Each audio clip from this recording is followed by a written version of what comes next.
شوہر کی وفات کے بعد میرے لیے حالات بہت مشکل ہو گئے تھے اور مجھے کچھ سمجھ نہیں آ رہا تھا کہ میں اپنے گھر کا خرچہ کیسے چلاؤں گی۔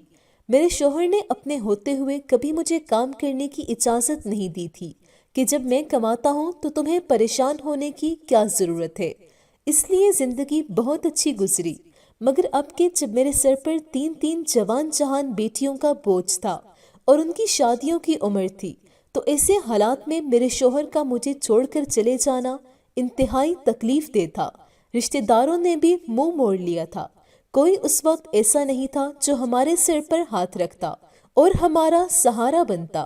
میں نے سوچا کہ اپنے شوہر کا گھر بیچ کر اپنی تینوں بیٹیوں کی شادی کر کے اپنے فرض سے سبکدوش ہو جاؤں، مگر میرے جیٹھ نے میرے شوہر کے مرنے کا فائدہ اٹھا کر مجھ سے دھوکے سے گھر کے کاغذات اپنے نام کروا لیے اور ہم چاروں ماں بیٹیوں کو دھکے دے کر گھر سے نکال دیا۔ اب سر پر سے چھت چھن چکی تھی۔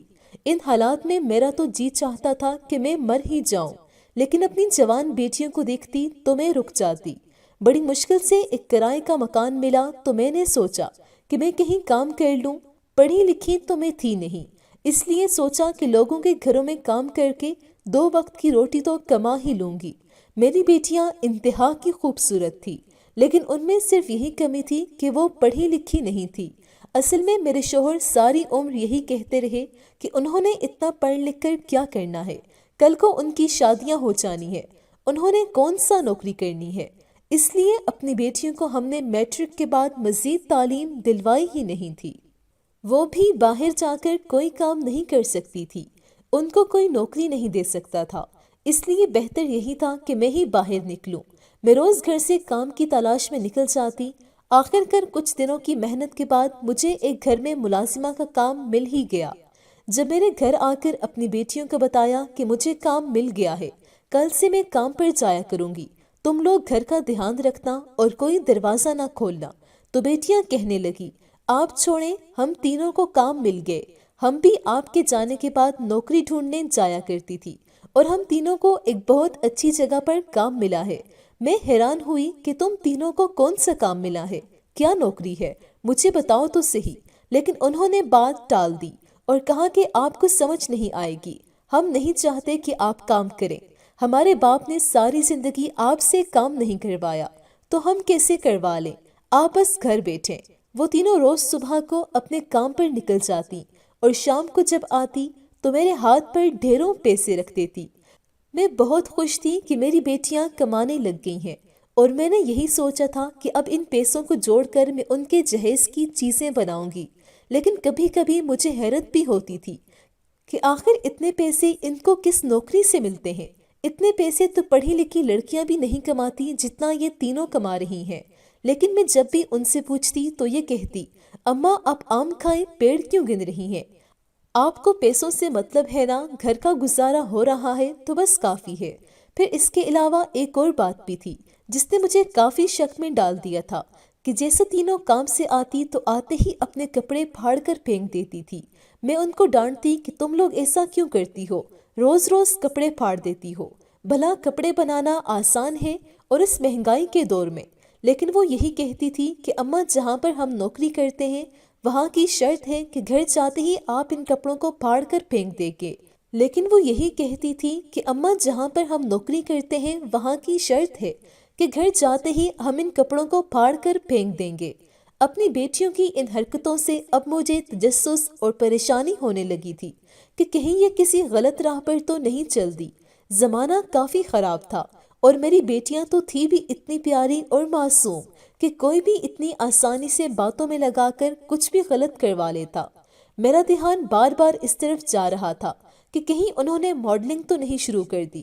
ایک بار ایسا ہوا تھا کہ یہاں کی ہماری ایک ہمسائی ہمارے گھر آئی تھی اور میری بیٹیوں کی خوبصورتی کو دیکھتے ہوئے اس نے ان سے کہا تھا کہ تم لوگ اگر پڑھی لکھی نہیں ہو اور کوئی نوکری نہیں مل رہی تو کوئی بات نہیں، اتنی پیاری ہو کہ ماڈل بن کر لاکھوں کما سکتی ہو۔ اس وقت میں نے اس کو کہہ دیا تھا کہ آج کے بعد میری بیٹیوں سے ایسی بات مت کرنا، لیکن اب مجھے لگ رہا تھا کہ کہیں میری بیٹیاں اس کی باتوں میں آ کر یہ کام شروع نہ کر چکی ہوں۔ لیکن اگر وہ یہ کام کر کے روز اتنے پیسے کما بھی رہی تھی تو پھر کپڑے پھاڑنے کی ہی کیا ضرورت پڑی تھی؟ یہ کیا چکر تھا؟ میں جتنا سوچتی جاتی تھی اتنا ہی الجھ جاتی تھی۔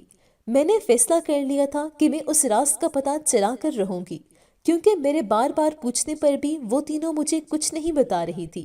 یہاں تک کہ جب میں نے ان سے کہا کہ تم لوگ باہر جانا چھوڑ دو، گھر بیٹھو، میں خود کما کر لاؤں گی، تو ان تینوں نے صاف منع کر دیا۔ اب جو بھی کرنا تھا مجھے ہی کرنا تھا، اس لیے میں نے فیصلہ کر لیا کہ میں ایک دن ان کے پیچھے جا کر دیکھوں گی کہ کیا کر رہی ہیں، کام کیا کرتی ہیں۔ اگلے دن جیسے ہی وہ تینوں گھر سے باہر نکلی تو 2 منٹ کے وقفے سے میں بھی گھر کو تالے لگا کر ان کے پیچھے پیچھے چلنے لگی۔ وہ تینوں چلتے ہوئے روڈ پر آ گئیں تو وہاں پر ایک گاڑی کھڑی تھی جو شاید ان کے لیے ہی تھی۔ یہ اس میں بیٹھ کر چلی گئی۔ میں نے بھی جلدی سے پیچھے سے آتے رکشے کو روکا اور ان کا پیچھا کرنے لگی۔ گاڑی ایک سنسان سی جگہ پر رکی تو میں نے دیکھا کہ میری تینوں بیٹیاں گاڑی سے نکلی ہیں۔ انہوں نے اپنے بیگ سے وہی پھٹے پرانے کپڑے نکالے جو وہ روز آ کر پھاڑتی تھی۔ وہاں پر ایک جھگی تھی، وہ تینوں جھگی کے اندر چلی گئی۔ جب وہ واپس آئی تو ان کا حلیہ ہی اکثر بدلا ہوا تھا۔ میں تو دیکھ کر ساکت ہی رہ گئی۔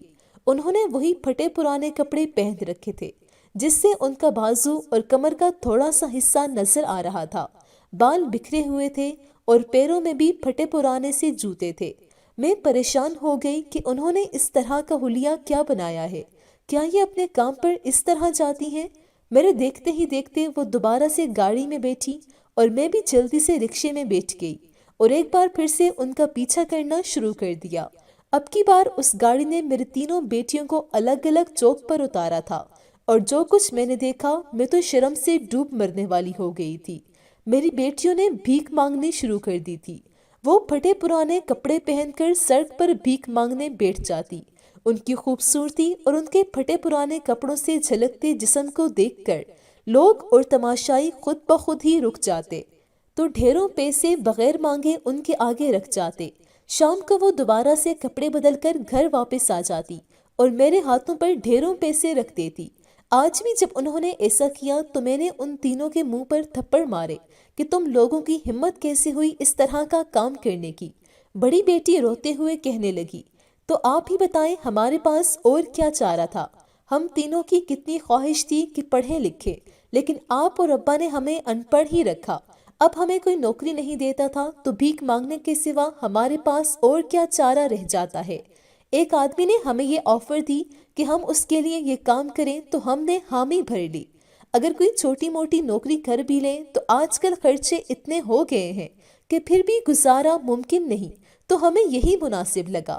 کاش آپ لوگ ہماری تعلیم پر پیسے لگا لیتے تو آج ہمیں ان پیسوں کے لیے اپنے آپ کو یوں بے عزت نہ کروانا پڑتا۔ اپنی بیٹیوں کی بات سن کر میں رونے لگی۔ وہ سچ ہی تو کہہ رہی تھی، سارا قصور ہم دونوں کا ہی تھا، لیکن میں یہ سب جاننے کے بعد انہیں مزید یہ کام نہیں کرنے دے سکتی تھی۔ اپنی قسم دے کر ان تینوں کو گھر بٹھایا اور خود میں گھروں میں کام کر کے اپنا پیٹ پالنے لگی۔ زندگی ہی تو ہے، کسی طرح سے گزر ہی جاتی، مگر بیٹیوں کی عزت میں کسی طور پر کم نہیں کروا سکتی تھی۔